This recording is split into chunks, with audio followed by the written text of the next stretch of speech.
Salam, perkenankan kami dari PT Semangat Pajak UMKM.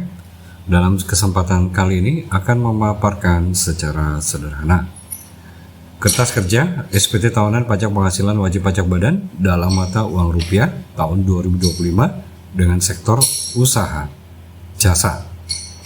Sebelumnya telah dipersiapkan contoh laporan rugi laba, neraca, dan daftar rekapan penghasilan yang diperoleh dalam 1 tahun pajak di bidang konstruksi dan pengadaan barang. Pada kertas kerja Excel bagian induk halaman 1, kami mulai pada kolom tahun pajak atau bagian tahun pajak, centang tahun pajak, dan isikan angka 2025. Kolom periode pembukuan bulan mulai isi dengan angka 01 sampai dengan bulan akhir dengan angka 12. Kolom status centang kotak normal. Kolom metode pembukuan pilih dengan centangan kotak pembukuan Stesel Accrual. Bagan A, identitas wajib pajak. Nomor 1, NPWP isikan dengan 16 digit angka NPWP badan. Nomor 2, nama isikan dengan nama badan usaha. Nomor 3, alamat email isikan dengan alamat email yang aktif dan terdaftar. Nomor 4, nomor telepon isikan dengan nomor telepon aktif yang dapat dihubungi. Bagian B, informasi laporan keuangan. Nomor 1, sektor usaha laporan keuangan pada lampiran 1. Pilih dari menu daftar drop down yang telah kami sediakan dengan memilih jasa dalam kurung L1 strip D tutup kurung. Nomor 2, apakah laporan keuangan diaudit oleh akuntan publik? Dapat dipilih sesuai dengan tindakan audit. Bagian C, penghasilan yang dikenakan pajak penghasilan final dan penghasilan yang tidak termasuk objek pajak. Nomor 1A dan nomor 1B, kamu memilih dengan jawaban pada kotak tidak, dikarenakan perolehan penghasilan dari usaha tidak dikenakan dengan pajak penghasilan final. Nomor 2, apakah wajib pajak menerima atau memperoleh penghasilan yang dikenakan pajak penghasilan yang bersifat final? Contoh pada kesempatan kali ini adalah ada, dan kami memilih kotak ya. Contoh pengisian lampiran 4 bagian A seperti ini. Nomor 3, apakah wajib pajak menerima atau memperoleh penghasilan yang tidak termasuk objek pajak? Kami memilih kotak tidak. Bagian D, penghitungan pajak penghasilan. Nomor 4, penghasilan neto fiskal sebelum fasilitas pajak. Bagian ini diisi dengan isian pada lampiran 1 sesuai dengan sektor usaha badan. Bagian A, kolom 10, seperti pada contoh yang telah kami sediakan.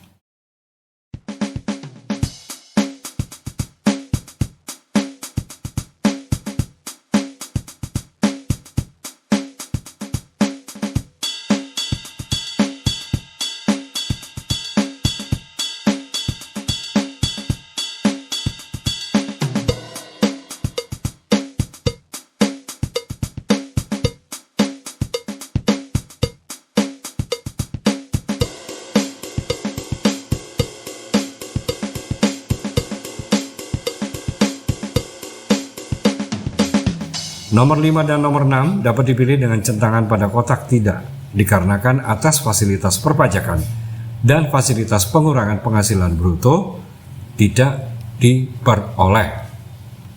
Nomor 7, penghasilan neto fiskal setelah fasilitas pajak adalah nilai yang diperoleh dari pengurangan nomor 4 dikurangi dengan nomor 5 dikurangi dengan nomor 6. Nomor 8, jika terdapat kerugian fiskal dapat dipilih kotak ya dan dilanjutkan dengan mengisi lampiran 7. Atau jika tidak ada, maka pilih kotak tidak. Nomor 9, penghasilan kena pajak. Nilai yang diperoleh adalah pengurangan dari nomor 7 dikurangkan dengan nomor 8. Nomor 10, dapat dipilih kotak tidak jika tidak ada, dikarenakan adalah fasilitas pengurangan penghasilan bruto. Nomor 11, tarif pajak. Dapat dipilih salah satu dari butir huruf A, B, C, dan D. Dalam kertas kerja Excel ini, nilai yang tercantum diambil dari lampiran 8 penghitungan fasilitas pengurangan tarif pajak penghasilan bagi wajib pajak badan dalam negeri berdasarkan pasal 31E ayatnya yang ke-1 Undang-Undang Pajak Penghasilan. Tindakan ini berdasarkan dari keterangan pada lampiran 8.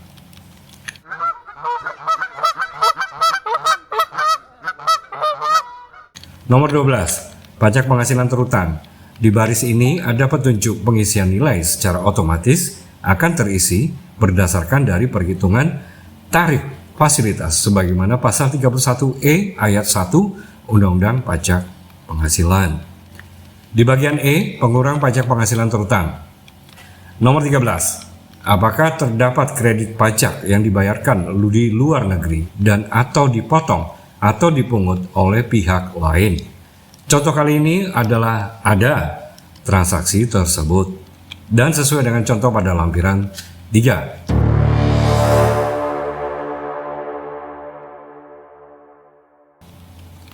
Nomor 14, angsuran pajak penghasilan pasal 25. Pada contoh kali ini ada karena telah disetor. Maka secara otomatis sistem akan menampilkan jumlah yang disetor. Nomor 15, jika ada STP pajak penghasilan pasal 25 dapat diisi pada baris ini. Jika tidak ada, maka kosongkan dengan mengetik angka 0 pada baris yang tersedia. Nomor 16, mengenai fasilitas pengurangan pajak penghasilan badan. Ini dapat diisi dengan angka 0 pada barisnya. Bagian F, pajak penghasilan kurang atau lebih bayar. Nomor 17A, pajak penghasilan kurang atau lebih bayar merupakan perumusan yang diatur dengan pengurangan angka 12, 13, 14, 15, dan 16. Nomor 17B masih terkait persetujuan pengangsuran atau penundaan pembayaran pajak. Pada contoh dipilih dengan centangan kotak tidak. Nomor 17C, pajak penghasilan yang masih harus dibayar atau yang lebih bayar. Nilainya diperoleh dari pengurangan nomor 17A dikurangkan dengan nomor 17B. Nomor 18 tidak perlu diisi pada kotak ganti SPT sebelumnya. Dikarenakan pertanyaan nomor 18 ini adalah saat diajukan konsep SPT tahunan badan yang statusnya adalah pembetulan. Nomor 19A dapat diisi jika terjadi lebih bayar. Yang sebelumnya pilih salah satu pada angka 17 atau 18B. Sedangkan nomor 19B, informasi rekening. Ini merupakan tindakan selanjutnya atas nilai lebih bayar yang data nomor rekening, nama pemilik rekening, dan nama bank adalah yang telah masuk dalam sistem data profiling Cortex. Bagian G, penghitungan angsuran pajak penghasilan pasal 25 tahun berjalan. Nomor 20, apakah wajib pajak merupakan wajib pajak tertentu yang harus menyampaikan laporan penghitungan angsuran pajak penghasilan pasal 25. Pilih kotak tidak.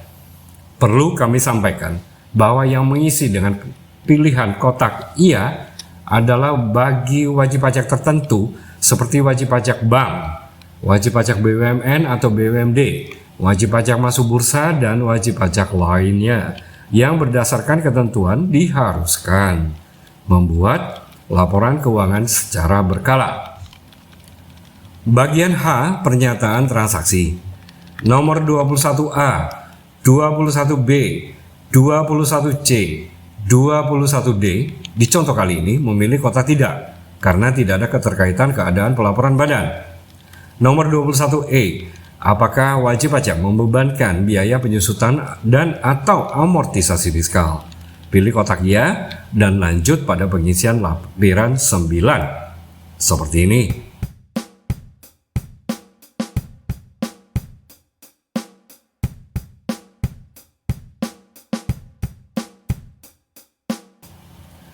Pada nomor 21F hingga nomor 21J dapat disesuaikan jika terjadi transaksi dan telah terhubung dengan lampirannya.